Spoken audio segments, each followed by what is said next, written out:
नमस्कार। तर आज मी सहजच इंडोर प्लांट क्लीन करत होते आणि त्याच इंडोर प्लांटमध्ये येतं हे जीजी प्लांट। दिसायला अतिशय सुंदर आणि इंडोर म्हणून वापरल्या जाणाऱ्या प्लांटपैकी एक।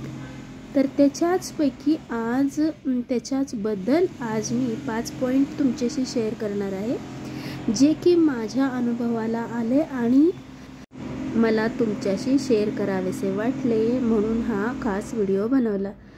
तर तुमच्याकडेही जर हे जीजी प्लांट असेल तर उत्तमच आहे, आणि नसेल तर ते तुम्ही आणणार आणि त्याची कशी काळजी घ्याल यापैकी 5 टिप्स या व्हिडिओमध्ये असणार आहेत। त्यासाठी लागणारी माती असेल, पाणी असेल, खत असेल, सूर्यप्रकाश आणि सगळ्यात महत्त्वाचं या सगळ्याची काळजी। तर याचाच हा पूर्ण व्हिडिओ जितका मला समजला आहे, जीजी प्लांट मी घरात आणल्यापासून तितकी माहिती मी तुम्हाला या व्हिडिओमध्ये शेअर करणार आहे। तर जीजी प्लांट हा खूपच हार्डी प्लांट आहे।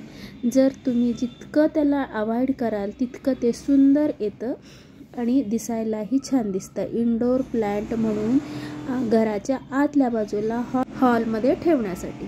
तर याच्यासाठी माती कशी लागती, तर अगदी भुसभुशीत माती लागती। जर माती नसेल तर तुम्ही ऑनलाईन कोकोपीटमध्ये सुद्धा याला ग्रो करू शकता। आता याला वाढवायचं कसं, एकदा तुम्ही प्लांट आणलं की मग तुम्हाला जास्त करायचे असतील तर तुम्ही त्याला पानापासून पण जास्त करू शकता आणि डिवाइड करून पण जास्त वाढवू शकता।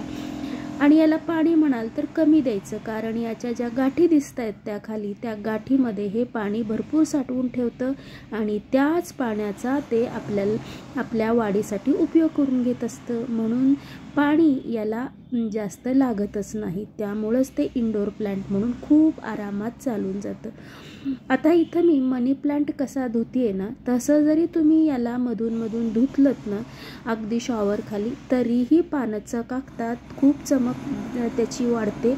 नसेल तर असं पांढऱ्या एखाद्या कापडाने, मऊसूत कापडाने पानं पुसून घ्यायची, कारण याची जी पानं आहेत ती जाड आणि अगदी वॅक्स लावल्यासारखी चमकणारी शायनिंगवाली पानं असतात आणि याचं सौंदर्यच त्याच्या पानात आहे आणि पानाचं सौंदर्य त्याच्यात चमकण्यात आहे। तर एकूण काय, हे झाड आतमध्ये ठेवल्याने आठवड्यातून एकदा तरी किमान तुम्हाला मस्त त्याला स्वच्छ स्प्रे मारून तरी पुसावं, नाही तर डायरेक्ट शॉवर खाली तुम्ही त्याला ठेवू शकता।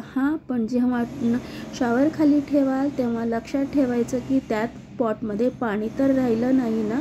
जर पॉटमध्ये पाणी राहिलं तर हे झाड जगण्याची त्याची जी क्षमता आहे ती कमी होते, कारण याला पाणी तुम्हाला अगोदरच सांगितल्यासारखं खूप कमी लागतं आणि कमी पाण्यात चालणारं, कमी खतात चालणारं, याला खताची सुद्धा आवश्यकता अगदी 0 आहे असं म्हटलं तरी काही हरकत नाही आहे। सूर्यप्रकाश म्हणाल तर अंधाऱ्या खोलीत नव्हे, तर जो हॉलमध्ये येतो अशा प्रकाशमय हॉलमध्ये हा चालतो।